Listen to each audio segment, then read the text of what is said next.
And joining us from New York right now, two members of the Casey Anthony defense team, Linda Kenny-Bodden and Andrea Lyon. Good morning to both of you.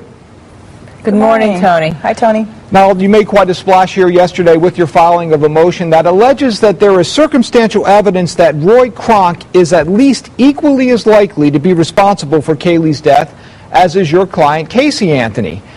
What is this circumstantial evidence that you find so compelling? Well, there's quite a bit of it, actually, Tony. Some of it having to do with what we would call in legal circles propensity evidence, violence, use of duct tape as a way of perpetuating violence. But most telling and most important is the fact that Mr. Kronk called his estranged son at least a month before he discovered the body, took a day off work right before he discovered the body on December 11th, and had a monetary interest in what he did. That is getting the reward and getting the attention?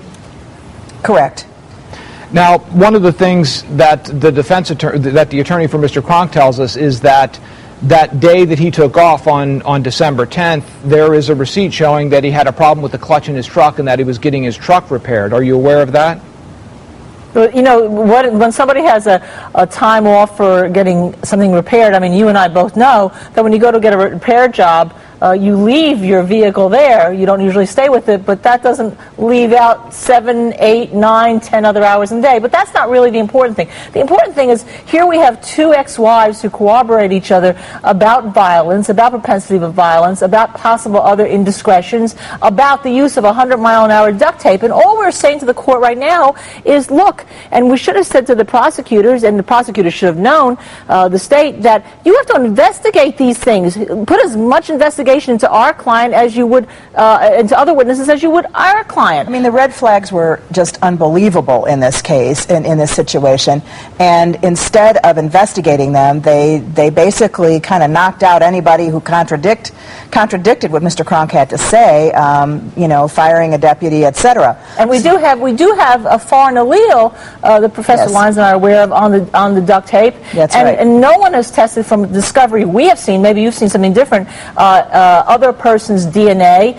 No one has gotten Mr. Kronk's cell phone records. I mean, so again, if you're going to investigate a crime, investigate everybody that could have some possible interest in purporting such a situation. Well, let's talk about that foreign allele. If we could talk about that foreign allele. Linda Kenny-Bodden, you stated on 48 Hours unequivocally that mystery DNA did not come from an FBI lab staff, correct?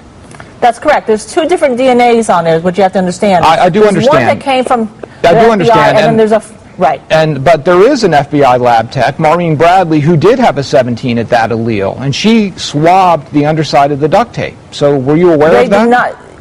I am aware of exactly the alleles with regard to it, but there's no indication that that person contaminated the evidence. They did find that one FBI person contaminated the evidence. They did not find another person contaminated the evidence. That's correct. So Lori Gottesman. Investigate everybody. That is correct. Lori Gottesman was found to have been one who contaminated, but Maureen Bradley did have a 17 at that allele, and you're stating that no FBI staff could have contaminated that tape.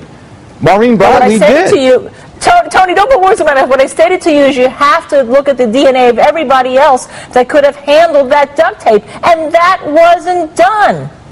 But again, you did say the FBI staff was not the source of that duct tape. You said that unequivocally on 48 Hours. I am saying unequivocally that the FBI staff is admitted to contaminating with one person but not another person. When we talk about circumstantial evidence, is there any evidence that Kronk had contact with Kaylee when she was alive?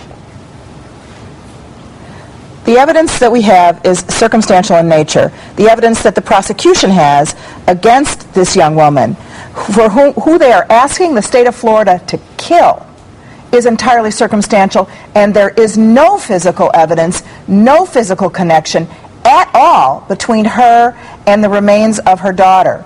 And it is, in my opinion, outrageous that they are asking for the death penalty in this case, and they're doing it in order to get the most prejudiced jury they possibly can, a jury from which everyone who's against the death penalty is excluded for cause, a pro-prosecution, pro-conviction jury, because they don't have evidence. They've got circumstances, but they don't have evidence. And you filed a motion to try to get that death penalty option taken off the table, alleging the state is acting in bad faith. Do you have any evidence of that bad faith?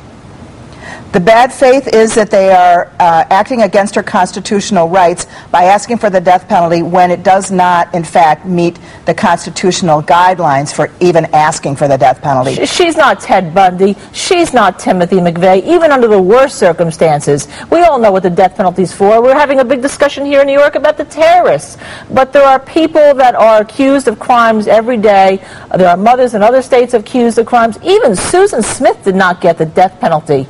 And this young girl, when there's only circumstantial evidence, when we have an investigation that's gone awry, when we have contamination of every single piece of evidence in this case, and none of that evidence links it to our client, it's outrageous that they're seeking the death penalty. But you're saying the circumstantial evidence involving Roy Kronk is at least as strong as that against Casey Anthony. Is there any evidence of decomposition, of smell, of coffin flies in any of Roy Kronk's vehicles? Well, you know, that coffin flies is so ridiculous. See, again, you guys get hoodwinked. You go with what the media says or somebody else says, and you kind of get incestuous and repeat it.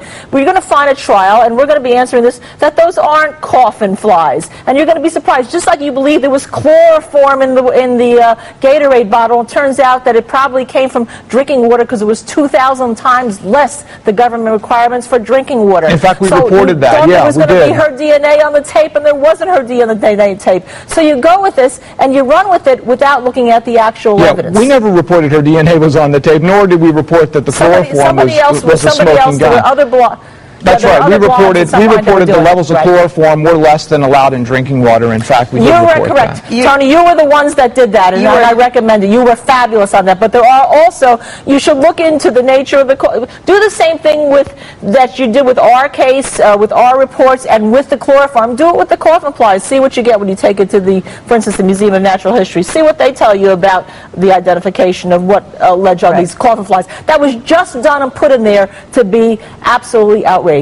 Back to the circumstantial evidence and the weight you're giving it, is there any evidence that Kronk failed to report anything to Kaylee, about Kaylee to police, or rather that he tried 4 times to lead them to what turned out to be her body? He did call, and then when someone actually met him there wasn't anything there to find.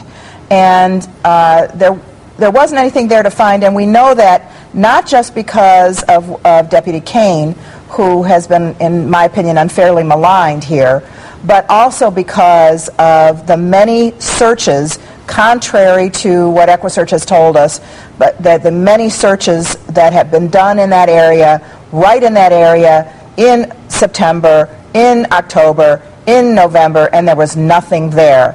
And that's... Of course, the state will point to the plant evidence and say that there is evidence that the body had been there for perhaps 4 to 6 months, but I assume you're going to challenge that. And that's something we will be contesting also. Oh, I'm sorry, I didn't mean to speak over. No, that's exactly right, and I assume you will contest it. Do you have any? Of course we will. Do you have any specifics you're willing to share about why that evidence is not valid?